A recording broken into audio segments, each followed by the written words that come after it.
I was in first grade and we were studying the presidents, and so I stood up and proudly said, Thomas Jefferson is my great-great-great-great-great-great-grandfather.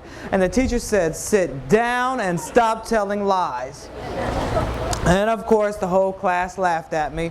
But the great thing about that was that my mother came to school the next day and corrected the teacher and said, don't tell my son he's lying. He is a descendant of Thomas Jefferson. And one thing that my mother taught my brother Shannon and I is to basically be strong in the belief of who we are, to be strong in the belief of who we are and where we come from. And that's one of the things I've tried to stick with throughout the years.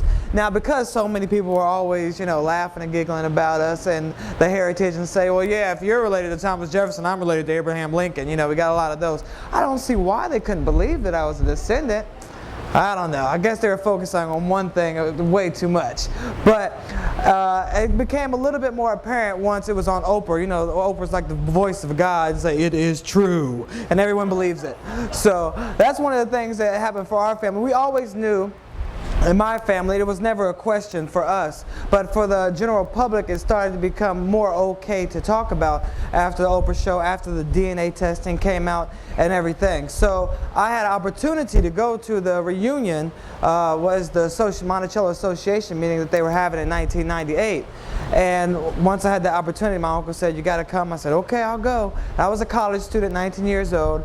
And then we got some pictures too to show while we're talking up here. That's where I met a lot of the family members throughout the family, and it was a great experience for me on some accounts, and on some were not as great. But the great aspect for me was I was getting an opportunity to meet great people. Of course, we already know Thomas Jefferson, and then Sally Hemings. For some of you who don't know, this is an artist rendering of her because there were no known photos or paintings of her, so we have this.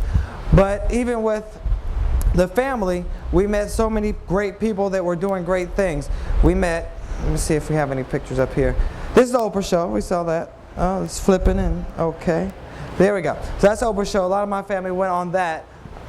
And my cousins, my uncles. This is the book, Jefferson's Children, The Story of One American Family. This book came about because when I went to the Monticello Association meeting, I met so many great people with so many great stories. I said we have to continue telling these people's stories. And along with my co-author, Jane Feldman, we put together Jefferson's Children, The Story of One American Family, where we traveled around the country to meet the descendants of Thomas Jefferson and Sally Hemings.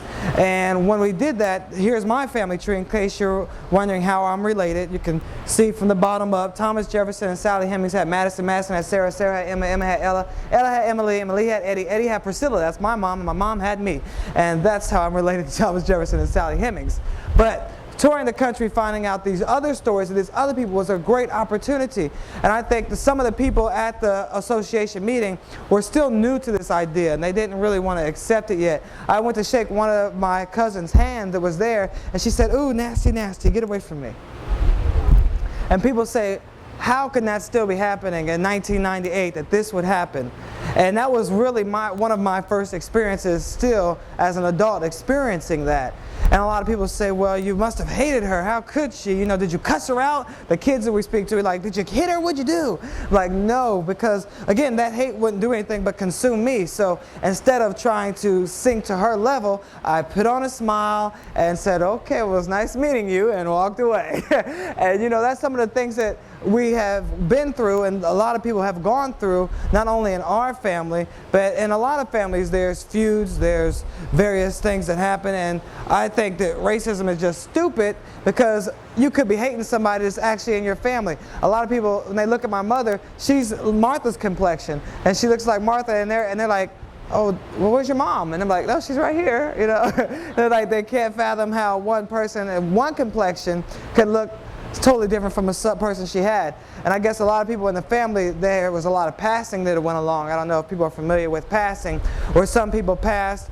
They were light enough to pass for white, and although they were black, they went ahead and passed into white society, stepping over, saying, I'm no longer going to live that African-American life. I'm going to go after some of the accomplishments that I can get better or easier while living in the white society. So that's why a lot of my family has been lost, and we don't know who a lot of my family members are, because a lot of them have been lost to generations of passing.